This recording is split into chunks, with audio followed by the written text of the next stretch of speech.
এখনো পর্যন্ত সকাল থেকে আমার খাবারও খাওয়া হয়নি। কোথায় ছিলাম সেই যশোর, ওখান থেকে পর্যন্ত বাড়িতে আমার বাবার অপারেশন, ওনার এই হাসপাতালে থেকে আজকে নিয়ে আসলাম। এই জন্য সময় মতো আমি হাজির হতে পারি নাই, দুঃখ প্রকাশ করছি। আর এভাবে আমার ওপরে জুলুম হয়ে যাচ্ছে জনগণের দ্বারা। এমনিতেই 3 বছর জুলুমের শিকার ছিলাম, এখনো পর্যন্ত আপনারা জুলুমই করছেন। আমি এত মানা করছি, আমার মা বাবা মানা করছে যে বাদ দাও এগুলো, অন্তত রাতে একটা করে নাও।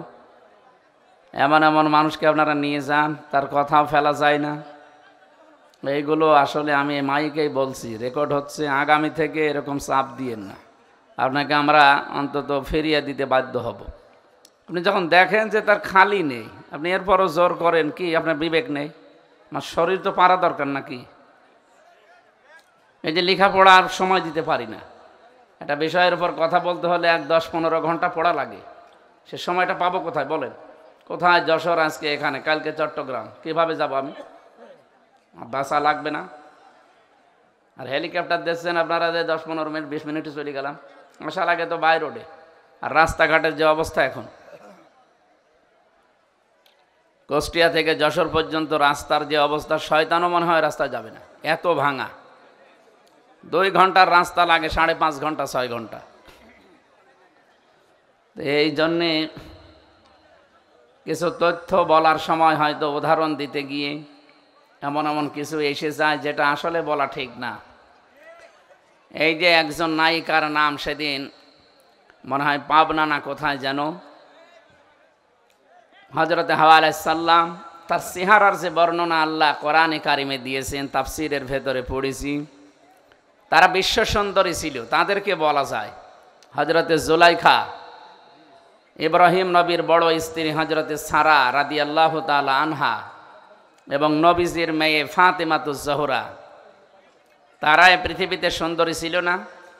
তাদের মতো সুন্দরী করে আল্লাহ কাউকে বানায়নি, এবং কিয়ামত পর্যন্ত এত সুন্দর মানুষ আর আসবে না। কিন্তু তারা কি আমাদের মতো এভাবে রূপ সৌন্দর্য প্রদর্শন করে বেরিয়েছে? বলেন। আমি এই উদাহরণ দিতে গিয়ে বলেছিলাম যে এখন যারা বিশ্ব সুন্দরের তালিকা, এই যে দূরে কি ফিশান নাকি নাম, রশ্মিকা, এগুলো আমি পড়েছিলাম, যুগান্তর পত্রিকায় দেয় মাঝে মাঝে, পেপার পত্রিকা পড়ে দেখেছি যে এদেরও তালিকা আসে, এদের যে চেহারা দেওয়া থাকে, কোথায় হযরতে হাওয়া আলাইহিস সালাম আর কোথায় এই নায়িকা। ওদের তুলনায় তো কিয়ামত পর্যন্ত কেউ এরকম সুন্দরী আল্লাহ পাঠাবে না। এদের দেখেই মানুষ পাগল হয়ে যাচ্ছে এখন। হযরতে হাওয়া আলাইহিস সালামকে আদম আলাইহিস সালাম দেখেছিলেন সর্বপ্রথম, তিনি তো প্রথমে তাকিয়েছেন এবং ধরতে গেছেন। আমি এই উদাহরণটা ওই জায়গা থেকে বলেছিলাম। তারা আগে নেই পরে নেই, উল্টাপাল্টা করে মিডিয়া ট্রল করে, বিশেষ করে জনকণ্ঠ, এটা একটা জঘন্য কণ্ঠ। এদেশের বহু আলেম এবং শহীদ আল্লামা দেলাওয়ার হোসেন সাইদি রহমতুল্লাহ আলাইহি বহুবার বলেছে, জনকণ্ঠ এটা পত্রিকা না, এটা ভারতের এজেন্ট। আপনারা এই পত্রিকা কেনেন কোন কারণে?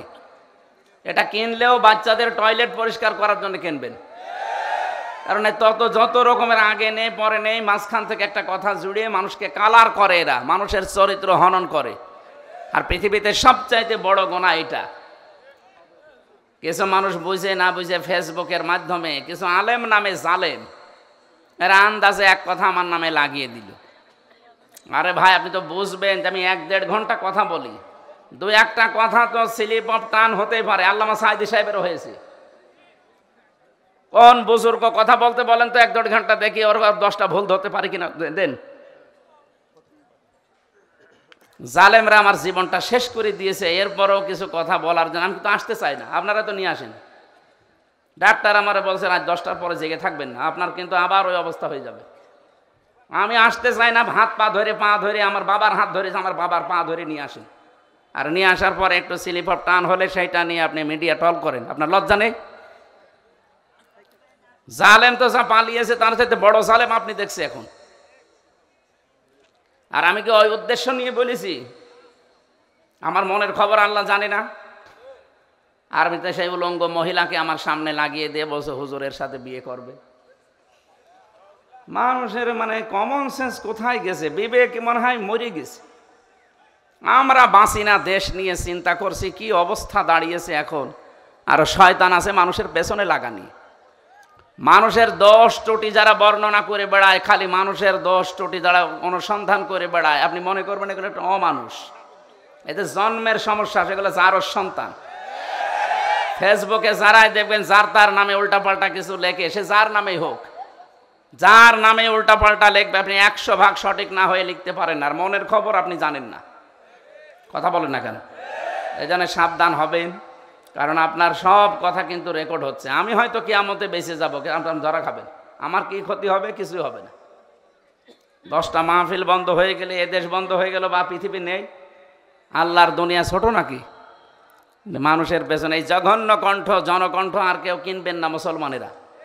যদি কেউ 10 টাকা 8টা দিয়ে কেনে, এই টাকাগুলো মনে করবেন পানিতে ফেললাম, যখন বাচ্চাদের টয়লেট পরিষ্কার করবে। এগুলো ভারতের এজেন্ট, শেষ করে ফেললে প্রতিবেশী নামে এই কলঙ্ক। যারা মসজিদগুলো ভেঙে ভেঙে এখন মন্দির বানাচ্ছে, আবার বলছে আজমির শরীফও নাকি 1000 বছর আগে এখানে মন্দির ছিল, জবাই করার দরকার ধরে ধরে। শয়তানগুলো। ভারতের এই যে কয়েকটা সাংবাদিক বের হয়েছে টিভিতে, কলকাতার এই যে ময়ূর রঞ্জন নাকি নাম যেন, এ কি মানুষের ভেতরে পড়ে? এরে মনে হয় বাবা 15-16টা বাবা হবে। তাছাড়া এত খারাপ সন্তান তো দুনিয়া জন্ম দেওয়ার কথা না। আমার মনে হয় ওকে 50 জন মিলে জন্ম দিয়েছে। আমি এত খারাপ কথা বলতাম না। এ যা শুরু করেছে এদের এই মিডিয়াগুলো। নুন আল কলামি ওয়া ইয়াসতুরুন, আল্লাহ তাআলা বলে সাবধান, আমি কিন্তু কলমের কসম করলাম, এবং কলম দিয়ে মানুষ যা লেখে এইটারও কসম দিলাম। আপনি হয়তো থাকবেন না, আমিও আর 50 বছর পরে থাকবো না, কিন্তু এইটা থেকে যাবে। আপনার এই মিথ্যা তথ্য তামাম দুনিয়ায় ছড়াবে, যত ছড়াবে ওটা যদি সত্যিই মিথ্যা হয়, আপনি কবরে বসে বসে বাঁশ খাবেন, তখন কে দেখবে আপনাকে? যেন আপনাকে আমি বাঁচাতে চাই, উল্টাপাল্টা কিছু করবেন না। যে যা করছে তার জবাব সে দেবে, আপনি তার পেছনে লাগবেন কোন কারণে? এই জন্য আমার সময় দিন, আমার উপর আর জুলুম করবেন না। আজকে 3টা নিয়েছেন আপনারা জোর করে, কিন্তু একটাই পারি না। আমার যে শরীরের কন্ডিশন দেখতে পাচ্ছেন না, 3 বছর ওরা কি খাওয়িয়েছে আপনি জানেন? প্রত্যেকটা মানুষ এখন বের হয়ে অসুস্থ হয়ে যাচ্ছে। মামুনুল হক হাসপাতালে ছিল, আমি 10-11 দিন পড়েছিলাম হাসপাতালে, আমার সেন্সই ছিল না যে আমি আসি কি না। এই অবস্থার পরও জোর করে নিয়ে আসেন, এসে কিছু একটু হলেই আমারে বাঁশ দেওয়ার জন্য রেডি থাকেন না। এই ফেসবুকে যারা এই যুদ্ধ করছেন, যুদ্ধ করার জায়গা পান না। আশা করছে আপনারা থামবেন, যদি না থামেন, আমরা মজলুম মানুষ, মজলুমের দোয়া কবুল হয়, এটা নবীজির হাদিস। বরদোয়া দিয়ে দেব, বরদোয়া তো দিতে চাই না, মন থেকে চলে আসে আপনাদের কাজ কারবারে। আমার দুনিয়া জানে না যে এদেশে 15.5 বছর আলেমরা সব মজলুম ছিল, কিছু 5 গোলাম ছিল, তাদের নাই জান্নাত ছিল, আর আমরা তো ছিলাম জাহান্নামে। আশা করছি এগুলো থামবে। এরপরও যদি কেউ না থামে, আমার মনের খবর আল্লাহ জানে। আমি কেন ওই উদাহরণটা ওই জায়গায় সেট করেছিলাম, হাওয়া আলাইহিস সালাম, হযরতে নবীর ছোট মেয়ে ফাতিমাতুজ জোহরা, তারা ছিল বিশ্ব সুন্দরী, তারা এভাবে বেপরদা হয়ে বেড়ায়নি। আর এখন একটু চেহারা সুন্দর হলেই মানুষকে দেখায় যে আমার বউ কেমন সুন্দর দেখো।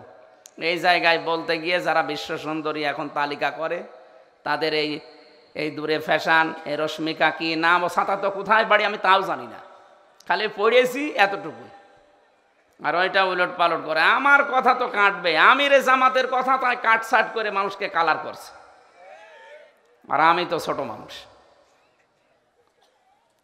এই জন্য আগামী থেকে আমি আপনাদের হাতে পায়ে ধরে বলছি, যে কয়টা ডেট আমার শরীরে কোলায়, অন্তত এক জেলায় 2-3টা করি, এর বেশি তো পারার কথা না। 64টা জেলা, 630টা থানা, আপনি টের পাচ্ছেন? প্রত্যেক থানায় যদি একবার করে যাওয়া লাগে, তো মাসে বছরে কয়টা মাহফিল হয়? না 6 মাস হইল 300টার ভেতরে 150টা মাহফিল হয়, তো 630টা থানা, কোথায় যাওয়া যায়? আর আজকে আমার বাবা মা বউ মেয়ে সব রাগ করছে যে তাই করে বেড়াকে যান। তা আমি কারে বোঝ দেবো? এখানে আসলে আপনাদেরও মন পায় না, হুজুর দেরি করে আসে। আরে ভাই, আপনি আমার জায়গা থাকলে টের পেতেন। ম্যাডামকে সময় দেবো, সে 10 মিনিট সময় নেই, বলে যান এই তাই করে বেড়াকে যান, আপনার সংসার করা লাগবে না। আপনাদের কারণে আমার সংসার নষ্ট হয়ে যাচ্ছে, আমার মা বাবা আজকে গরম দিচ্ছে। এই কি করো কি বলবো তাদের বলেন? আমি কি ডেট নিতে চাই? ওই মাওলানা হোসাইনকে মানুষ পাগল করে ফেলে। আমি আবার বলছি, আপনার হাতে পায়ে ধরে, সারা দেশে এটা যাচ্ছে, সবাইকে বলছে, আন্দাজে ভুল বুঝবেন না। আর কিছু মানুষ প্রতারণার শিকার হচ্ছেন। এই শেষের 16 একটা নাম্বার আছে, এটা এক হিন্দুর নাম্বার, নয়ন দাস। এই শয়তান কিছু মুসলমান মিডিয়ার সাথে হাত করে আমার ছবি পেছনে লাগিয়ে কম্পিউটারের মাধ্যমে ওরা মানুষের কাছে টাকা নিচ্ছে যে হুজুর ডেট দিচ্ছে, অথচ আমার ডেট খালি নেই, সারা দেশ জানে। এই কিছু মানুষ অজ্ঞ আবেগে টাকা দিচ্ছে, 10,000 5,000 করে দিয়ে ধরা খাচ্ছে। পোস্টার ছাপিয়ে বলছে আমাদের পোস্টার হয়ে গেছে, আপনি আসেন। আসবো মানে? আমার ওই দিন মাহফিল চট্টগ্রাম, আর আপনি দিয়েছেন সিলেটে, আমি যাবো কি করি? আর আপনার মাহফিল আমি জানিই না। এই জন্য আমি আবার আহ্বান করছি, এই 16 নাম্বারটা যদি ধরতে পারেন কেউ, ওরে পিটিয়ে মেরে ফেলবেন, এতে যা হয় আমি দেখব। এই শয়তানের কারণে সারা দেশ থেকে মানে মুসিবতের শেষ নেই, মানুষও ধোঁকা খাচ্ছে। এই যে এতগুলো মানুষ এখন যদি ধোঁকা খেত, আমারে যদি দাওয়াত না দিতে বলতো, 16 নাম্বার প্রতারকের কাছে, আর 70, এই দুইটা, এটা রবি নাম্বার, শেষের 16 একটা, শেষের 70 একটা। এরা বিভিন্ন জায়গা থেকে কম্পিউটারে খুব পারদর্শী, বিভিন্ন জায়গায় আমার ছবি এখানে পেছনে লাগিয়ে বসে মুখ নড়াচ্ছে। এত চালাকের আর এত এত এক্সপার্ট, কত প্রশাসনকে দিলাম যে ভাই ধরে দেন, না কেউ পারছে না। তো এখন আমি কি করব? কালকেও মাহফিলে চট্টগ্রামে ধোকা দিয়েছে মানুষকে, সেখানে বলে 1.5-2 লাখ মানুষ, বলছে হুজুর দাওয়াত নিয়ে আসে না, অথচ আমি জানিই না। ওই 16 নম্বরে ধোকা খেয়েছে, এই ময়মনসিংহ সেদিন ধোকা খেয়েছে, সিরাজগঞ্জ গোল চত্বরে ধোকা খেয়েছে, কিচ্ছু জানি না। এরা আন্দাজে মানুষ জমা করছে, আর নাম শুনলেই তো এখানে 1-1.5 লাখ মানুষ হয়ে যায়। এটা বারবার সরাতে পারো না। মিডিয়ারগুলো কি করে কেরা, নাকি এরা ওর সাথে জড়িত আছে? না না, এর থাকতে পারে না, না ধরতে পারো না, কি করো কি? গ্রুপ গ্রুপ চালাও, একে গ্রুপকে দেওয়া যায় না যে এই 16 নাম্বারে 70 নাম্বারে কেউ ধোকা খাবেন না। এইগুলো ছড়াতে পারো, রাশমিকার নাম মুখ দিয়ে একবার বের হইলে সেটা ছড়াতে পারো, আর এই তো ছড়াতে পারো না।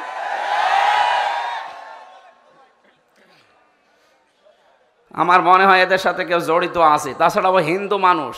প্রশাসনকে একবার দিলাম কুষ্টিয়া সদর থানায়, উনি মোবাইল চেক করে এই নাম্বারটা, ওদের যে কায়দা আছে গোয়েন্দা বিভাগে, বলছে এটা নয়ন দাস বলে একজন, ওর বাড়ি হচ্ছে কুমিল্লা।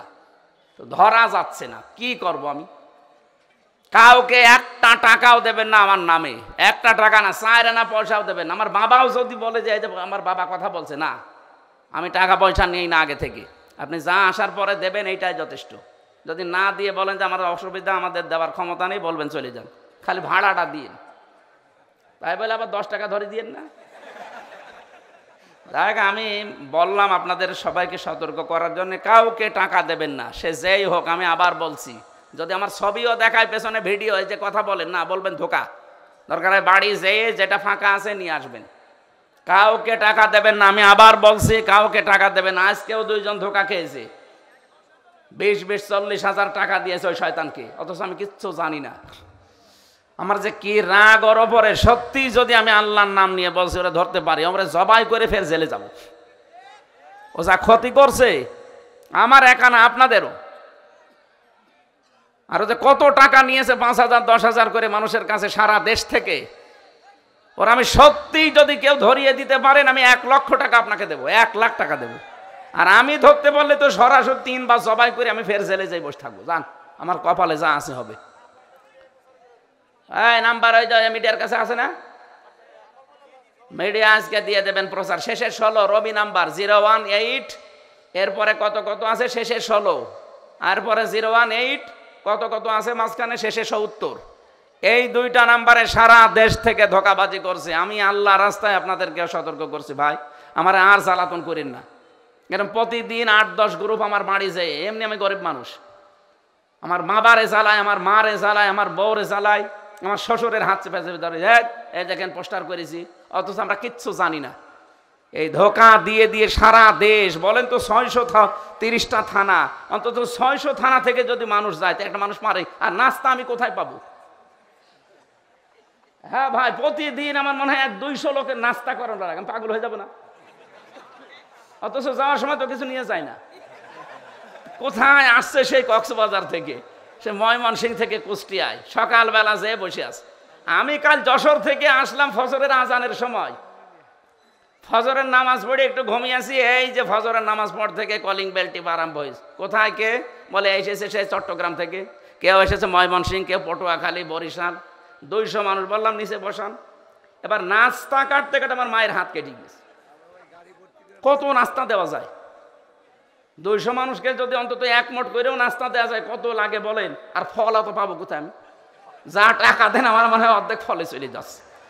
আমি আশা করছি আর যেন না আমার বাড়ি, আমি মাপ চাচ্ছি ভাই, আর কেউ গেলে কিছু নিয়ে যে একেবারে খালি হাতে চলে যান। আপনারও তো লজ্জা থাকা দরকার যে হুজুর এত ফল পাবে কোথায়? আর ফল কাটার জন্য 2 জন লোক না, আমার শাশুড়ি আর আমার মা পাগল হয়ে গেল, বলছে তুমি এসব বাদ দাও। দেখ বেশি বললাম এটা প্রচার করার জন্য, কেউ যেন এরকম ধোকা খাবেন না। 16 নাম্বার আর 70 নাম্বার শেষে আল্লাহ তুমি আমাকে আর আমাদেরকে সতর্ক হওয়ার তৌফিক দাও, আমিন। এটা যে সুন্দর করে সাজিয়েছেন, এটা যদি রাতের বেলা হতো এর চাইতে ডবল মানুষ আসতো। আর এখানে কথা বলেও আমি একটা মাহফিল হলে শান্তি পেতাম। 1.5-2 ঘন্টা 2.5 ঘন্টা আমি একটা আয়াতের উপরে তাফসির করতাম, অন্তত কিছু নিয়ে যাওয়া যেত। এখন এই যে শিবিরের কেন্দ্রীয় সভাপতি জোর করে আজকে জোর করে ওনার নাটোরে এই যে সেই বনপাড়া বড়াই গ্রাম এখন এখানে নিয়ে যেয়ে মাগরিবের পরে তুলবে, ওখানে লক্ষাধিক মানুষ বসে আছে।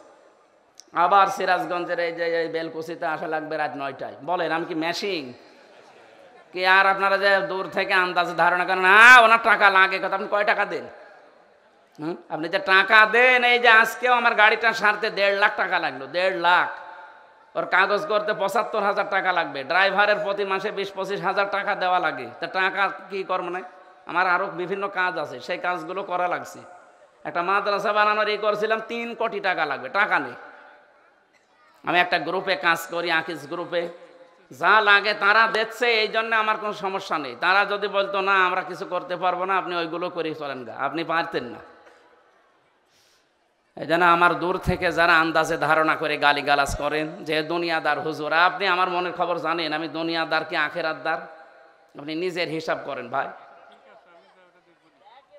আল্লাহ তুমি আমাকে অন্তত এই ষড়যন্ত্র থেকে বাঁচাও। হাফিজুর ভাই বলছিল না যে আসলেও ষড়যন্ত্র চলছে, আর এটা বিভিন্ন রাম আর বামরা বিভিন্ন আলেমের নাম জালেম দিয়ে এদেরকে করাচ্ছে যে এদের পেছনে লাগো। এখন তো আর কেউ নেই কথা বলার মতো, 2-1 জন যা কথা বলছে এদেরকে যেন কথা বলতে না দেয়। এটা ভারতের একটা চক্রান্ত।